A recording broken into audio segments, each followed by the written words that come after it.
Today we are working Psalm 101. In traditional psalm magic, Psalm 101 is frequently used to break any harmful habit, for protection against evil plots, and to vanquish evil spirits.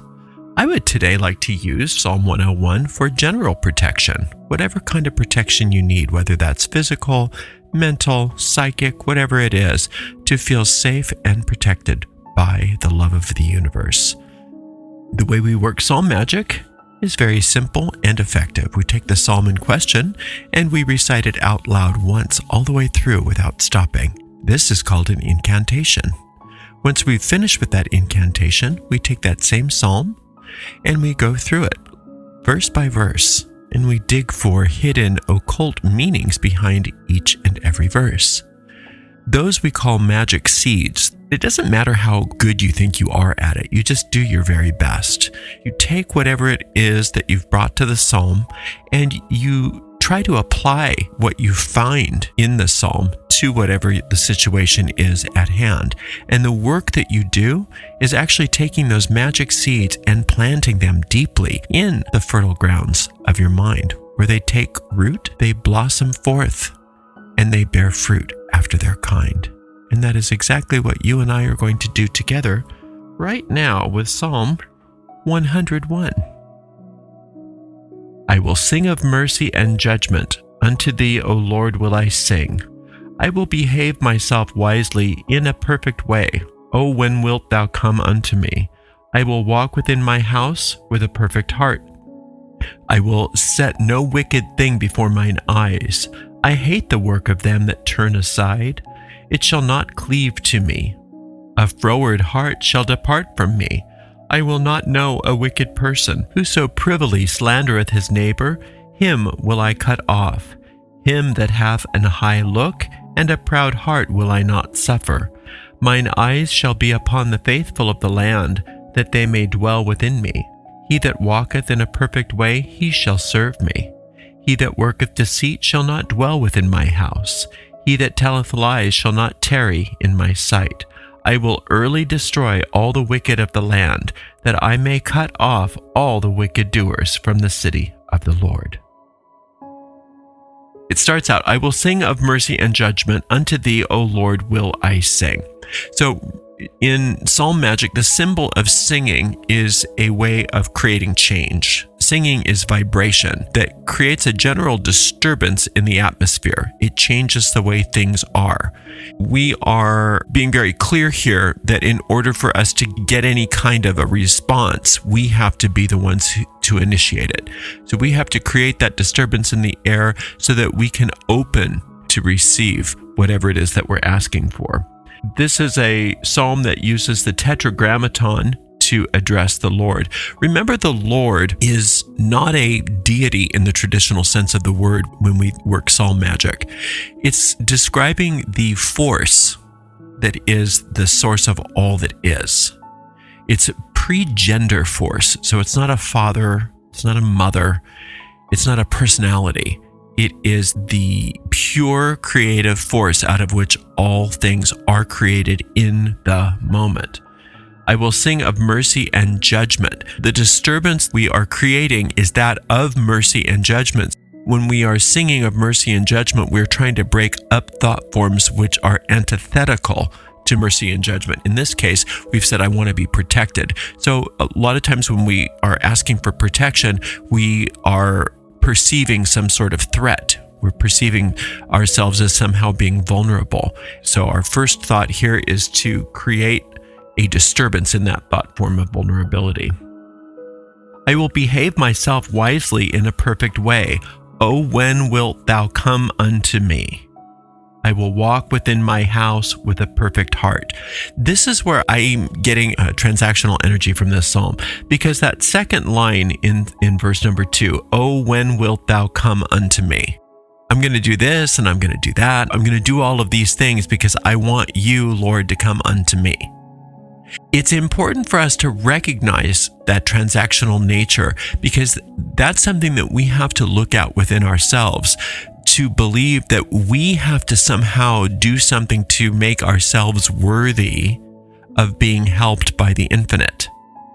And we're going to go through all of these things that we're promising ourselves that we're going to do, and they're all wonderful things. So this whole psalm is a lesson that we can do all of these things, but none of that is necessary in order for us to receive the help that we're asking for.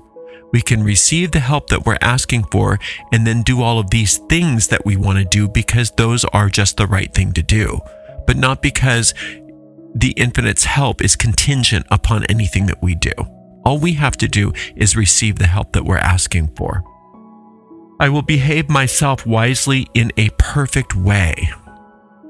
The only way that you can have perfection is not because you're trying to do something yourself. The only way that you can be perfect is to be yourself.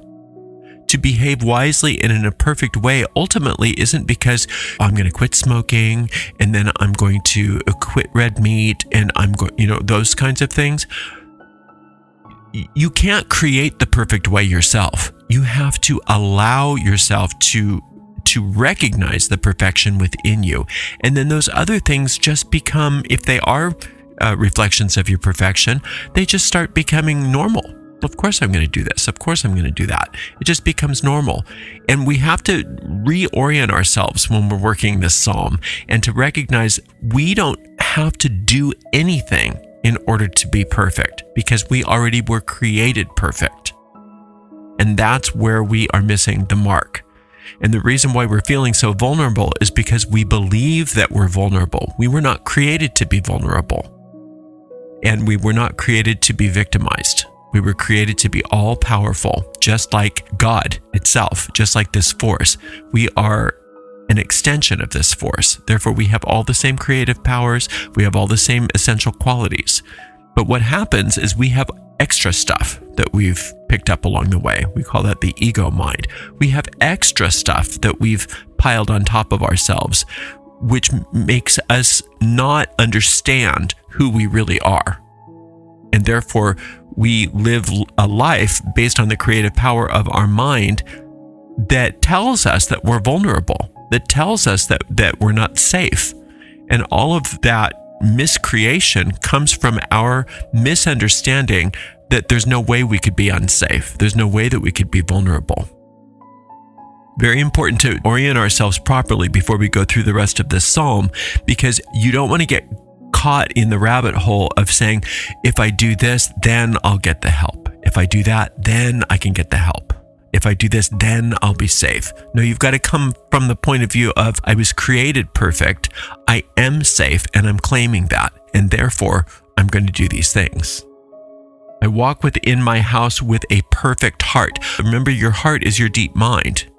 If your deep mind is in alignment only with the truth about your soul, and it doesn't have any of these nefarious beliefs from the ego that we've picked up along the way, then your external experiences, your so-called external, your physical experiences, and all of your relationships within the realm of form will reflect that. And you won't have anything to be afraid of, and nothing can harm you, and nothing but good can happen to you, because it's set up that way, because the deep mind is only producing results based on the truth. I will set no wicked thing before mine eyes. I hate the work of them that turn aside. It shall not cleave to me. When you say you will set no wicked thing before your eyes, you're teaching yourself what projection is. We think I see something and then I react to it. We think I see something and then I think about it. But in reality, I think about it and then I see it. We project it and then we react to it. So you're not going to project any wicked thing. You're not going to participate in that whole game of projecting problems and then interacting with the problems as though you're victimized by them. You're not going to do that anymore. You're going to recognize that your deep mind has the ability to create any kind of circumstance imaginable. And now, what did it say? I will walk within my house with a perfect heart.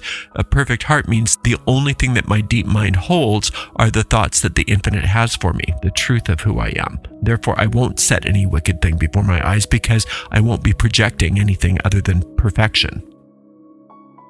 I hate the work of them that turn aside. It shall not cleave to me. To hate something in the Psalms means to turn away from it. You're going to turn away from the tendency to think that you're imperfect, from the tendency to think that you're guilty. That's what happens as we have this sickness in our mind that is attracted to feeling bad, attracted to guilt, attracted to problems, attracted to evidence that claims we're not good enough. And we're not doing that anymore. We are turning away from that in our mind, and it will not cleave to me. It will not even show up for me. I don't have to worry about being, quote, protected, because nothing but perfection will be able to be in my midst, because I'm purifying my mind. A froward heart shall depart from me. I will not know a wicked person. A froward heart, again, the heart is the deep mind. A froward simply means malcontent, being difficult. The tendency that we all have sometimes when you say, oh, nothing's working for me, and somebody says, have you thought about blah, blah, blah? Oh, I tried that. I don't want to hear about it. I don't want to hear about anything. I don't want to hear about your stupid solutions. I'm just stuck, and there's nothing that anybody can do for me. That's a froward heart.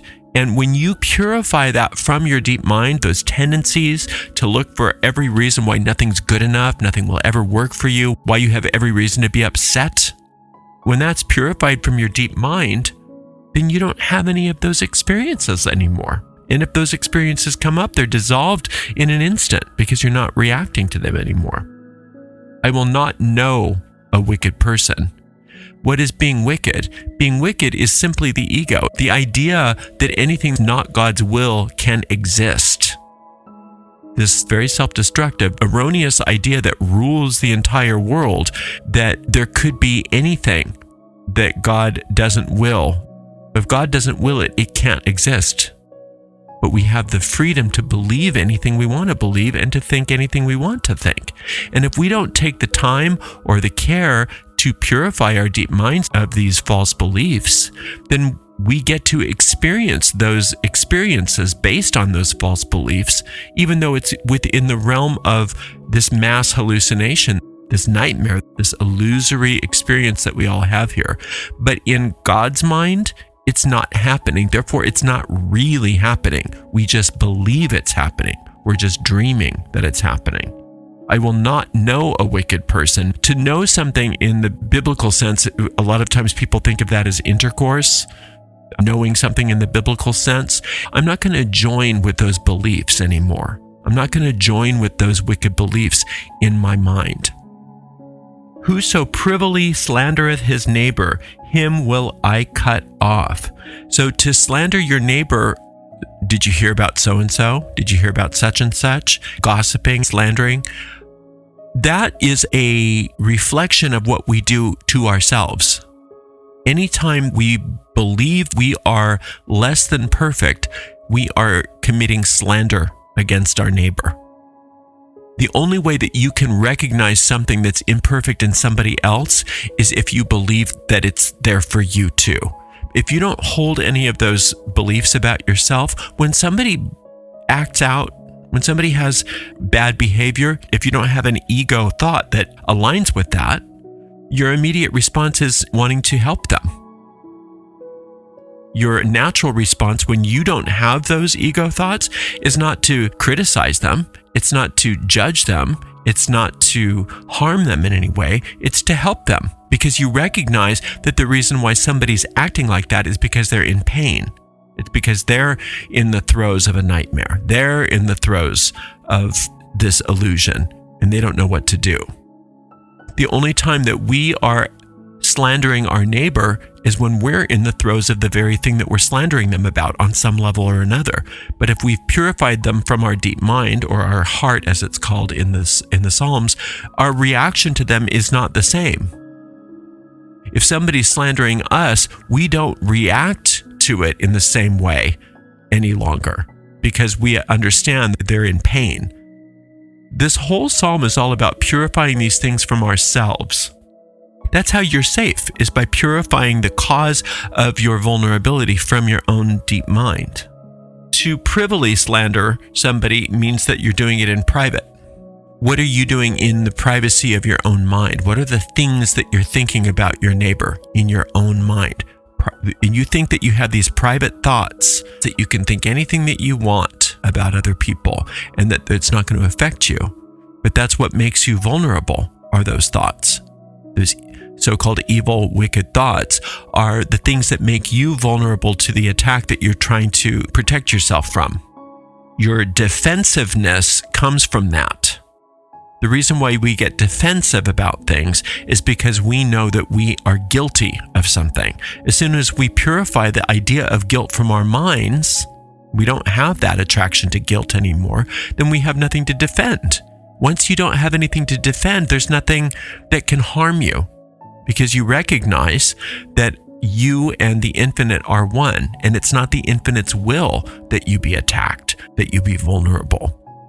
Once you're in alignment with the infinite, then your protection is guaranteed because there is nothing that can harm you. Him that hath an high look and a proud heart will I not suffer. If you're seeing that in another and you're not purifying that in your own mind, then of course you need protection. Of course you're vulnerable. That's where the vulnerability starts. But if you can purify that in your own mind, immediately you are safe from that. Whether or not they purify it in their mind doesn't matter, because there's no place for that energy to take hold in you. So it just returns back onto them. There's nothing that you have to worry about. That's the secret to any kind of reversing spell. Anybody that wants to do a reversing a curse, you have to prove to yourself and to them that they can't harm you. And the only way that you can do that is by purifying those thoughts from your own mind, the ideas from your own mind, where it says that hath an high look and a proud heart. What's a proud heart? We think that it means I'm so great, I'm so wonderful. There are times when we are artificially arrogant like that. But really the ultimate arrogance is I'm vulnerable, I'm not good enough, I'm a speck of dust, I'm small, I'm little, I'm insignificant. That's the ego. That's arrogance.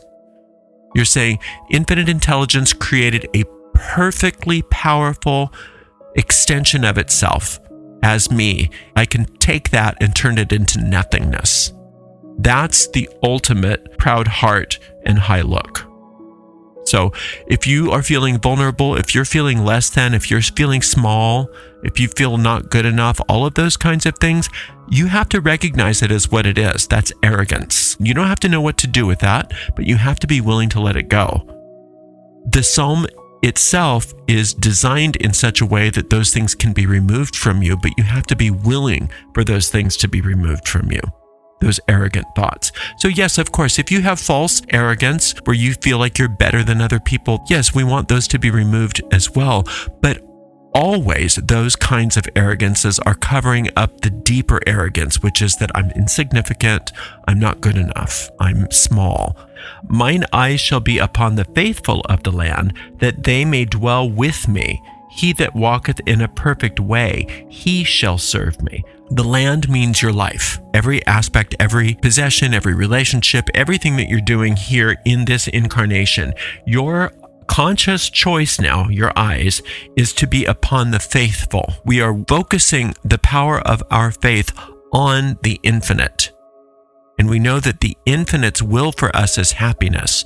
So if we can put all of our faith in that, the rest of it can be taken care of for us if we are willing. This is the important part. If we are willing not to keep the other stuff, we don't have to know how to get rid of the other stuff. The ego, the fear, the vulnerability, all the problems. We don't have to know how to get rid of it. All we have to do when we're working this psalm is say, I don't want to keep those things. The only thing that I want is that which God gives me. And God gives you what? Everything. Everything that you could possibly need, want, or have that would make you happy is already given you. Our job is to look at this and say, mine eyes shall be upon the faithful of the land, that they may dwell with me. That's all you want. Understanding that God's will for you is happiness. That's the only thing you want to dwell with. Anything that doesn't look like that, you're willing to let go. He that walketh in a perfect way, he shall serve me. You could think of he that walketh in a perfect way shall serve me being your inner teacher. And a lot of times when we have this relationship with our inner teacher, we don't understand that they are here to serve us, just like we are here to serve others. We don't a lot of times like the idea of being of service, because when we think of ourselves as being of service, we think incorrectly that is a lowly place to be.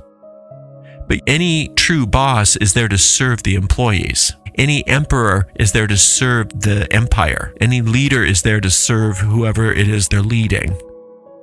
And so in order for you to learn how to serve others, you have to allow your inner guide to serve you. And they will serve you because they do walk in a perfect way. Your inner guide is that voice for perfection that is always with you. He that worketh deceit shall not dwell within my house. He that telleth lies shall not tarry in my sight. We are making choices here about allowing ourselves to live in truth, and anything that doesn't look like truth, we're no longer tempted by. We turn away from those ego thoughts. Your ego's ways are legion. It'll come up with whatever it needs to in order to distract you from your good, to think poorly about yourself, to think poorly about other people, to feel vulnerable, to have constant barrages of seemingly unsolvable problems. That's the worker of deceit. That's your own ego mind. But it's not going to dwell with you anymore. And he that telleth lies shall not tarry in my sight. So what do you do with the ego? I was talking about it on a tarot reading. It's just like what you do with commercials on TV. You ignore them. You don't buy into them. You don't get hooked by them. You even laugh at them sometimes. You don't make a big deal out of it. It's just a commercial. It's just noise. You don't pay any attention to it. The only thing that you have to do with the ego is disregard it. You don't have to fight it. You don't have to conquer it. You don't have to do anything except for disregard it. I will early destroy all the wicked of the land, that I may cut off all wicked doers from the city of the Lord. So that's just, we're recognizing that this is our job. How do you destroy the wicked of the land? Just like we said, by disregarding it. If you start fighting with it, then you're making it real. Oh, the ego's a thing, and I am vulnerable, and I have to fight, and I hope I win. But when you recognize that the ego's nothing but a lie, what do you do with a lie? Disregard it. Disregard it and tell yourself the truth instead. That's how you destroy all the wicked of the land. And again, when it's of the land, that means that the effects of that thinking get destroyed as well. Those problems have to disappear because they have no substance left in them anymore. It's just how creation works. Our minds have an idea, it projects that idea into physical reality on one level or another, and we interact with it. So if you're disregarding the wicked of the land, then your experiences start reflecting the truth instead of those ego thoughts. That I may cut off all wicked doers from the city of the Lord. Now the city of the Lord is the earth that the infinite created for you, where the infinite wants you to live. Not in the pseudo world that we live in. The infinite wants you to live in a world where everything's permanently perfect and all your needs are always met in most wonderful ways. Everybody's happy. You see, but the ego wants to convince you that that sounds boring. Doesn't that sound awful? All you do is just sit and do nothing? No. You have a constant creative expansion. Everything starts to really take off. Everything becomes fabulous when you start living in the city of the Lord. Cut off all the wicked doers from the city of the Lord. In a way, that's a misnomer. When you cut off the wicked doers, that's when you start to live in the city of the Lord. That's when you live in the city of the Lord. Before that, you're living in another kind of city. Most of us don't even know that there's a different kind of city to live in. We think we just have to make the best of it here.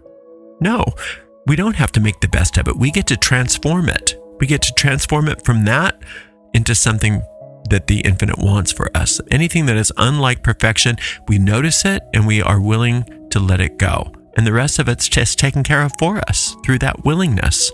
And so when you're working a psalm like this, it's helpful to just let these things sink deep into our consciousness and let go of the need to try to do anything about it. Just let it be done for us. Let it be done through us, and recognize that the Infinite's already taken care of this for you, whatever this is. Infinite's already protecting you.